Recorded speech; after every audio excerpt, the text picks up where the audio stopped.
Għażiż, nibda billi ngħidlek li nħoss gratitudni tremenda lejk u lejn dawk kollha li għandkom impenn li taħdmu fil-Knisja u għall-Knisja. Inħoss li għandi ngħidlek kemm inti prezzjuż fl-għajnejn ta' Alla. Ġesu offra d-dem prezzjuż tiegħu għalik fuq is-salib. Iħobbok bla tarf. Bl-istess mod, kull persuna oħra hi immensament qaddisa u jistħoqqilha din l-imħabba. Għalhekk, meta tgħin imqar persuna waħda biex ikollha ħajja aħjar, dan diġà jiġġustifika l-offerta ta' ħajtek għas-servizz tal-oħrajn. Tinsix li inti tikseb il-milja meta twaqqa l-ħitan u qalbek timtela bismijiet u ċuħ ta' nies li tkun qiegħed twasslilhom dan il-messaġġ ta' mħabba.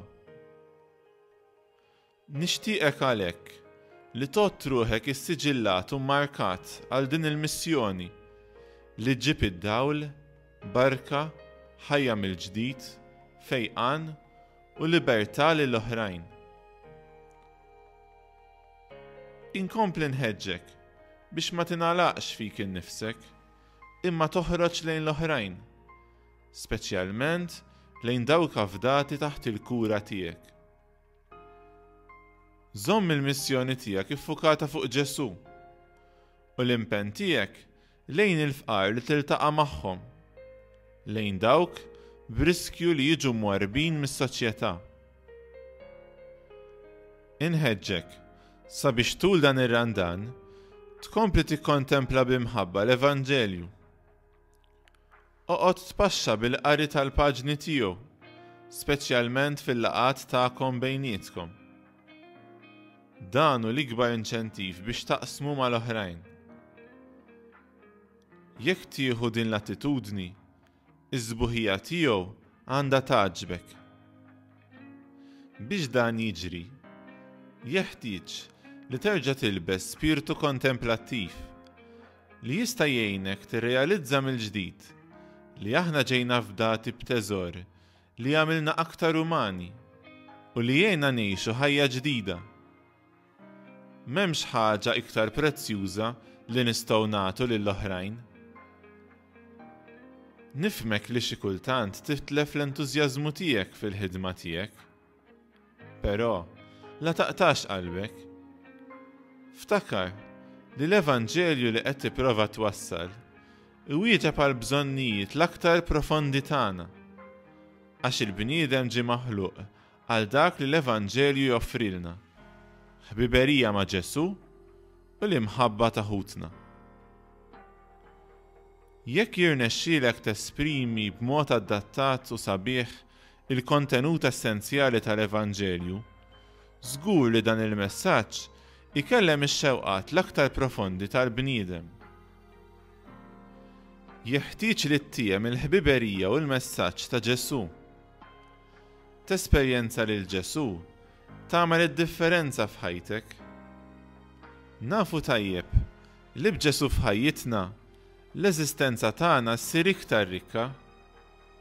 Miegħu insibu l-milja tagħna f'kollox. Għalhekk nagħlmu.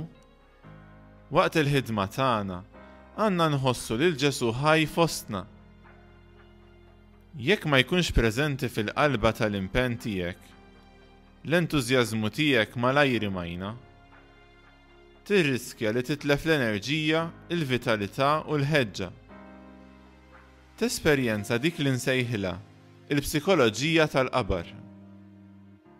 Per konsegwenza, persuna li mhix konvinta, mhix entużjasta, mhix ċerta mill-messaġġ li qed tipprova twassal u mhix fin-namra mal-maħbub tagħha. Persuna hekk ma tikkonvinċi lil ħadd.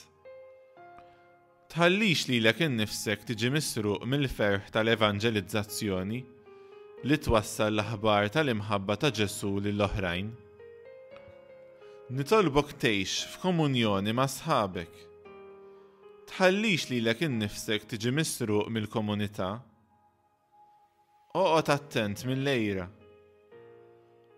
Kull ħidma tiegħek jeħtieġ toħroġ b'mod aktar ċar li relazzjoni tagħna mal-missier titlob u tinkoraġġixxi komunità li tfejjaq, tħeġġeġ u tippromuovi rifdiet interpersonali. Inħeġġek biex tul dan ir-randan tfittex dak li jfittex Ġesu u tħobb dak li jħobb huwa. Fl-aħħar mill-aħħar, dak li qiegħed tfittex huwa l-glorja tal-missier. Jekk trid timpenja ruħek kompletament, jeħtieġ li tħalli warajk kull motivazzjoni oħra. Inħeles mill-ispiritwalità mundana, għejx l-intenzjoni retta. Inħeġġek biex tul dawn il-jiem li ġejjin tirrifletti kif tista' timxi l qudiem fil-ħajja tiegħek ma' Ġesu. Tinsix li ħadd mhu daqshekk paċenzjuż daqs Alla l-missier tagħna, li ħadd daqsu ma jifmek u lest li jistennik. U dejjem jistiednek għal pass il qudiem, imma ma jistennix rispons sħiħ jekk ma tkunx lest. Huwa sempliċement jistaqsik li tħares lejn ħajtek u tippreżenta lilek innifsek bis-sinċerità quddiemu u tkun lest li tkompli tikber waqt li titolbu dak li għalissa ma tistax tilħaq. Inħeġġek ukoll ejja rċievi t-teżor sublimi tal-kelma rrivelata.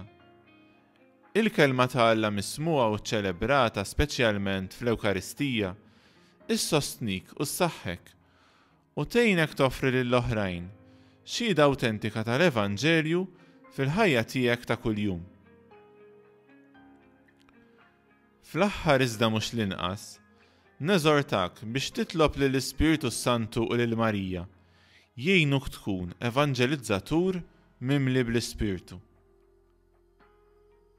Il-ħarsa tar-rajt tajjeb li jfittex mhux li jiġġudika imma li jħobb tkun dejjem fuqek. Amen. Alleluja.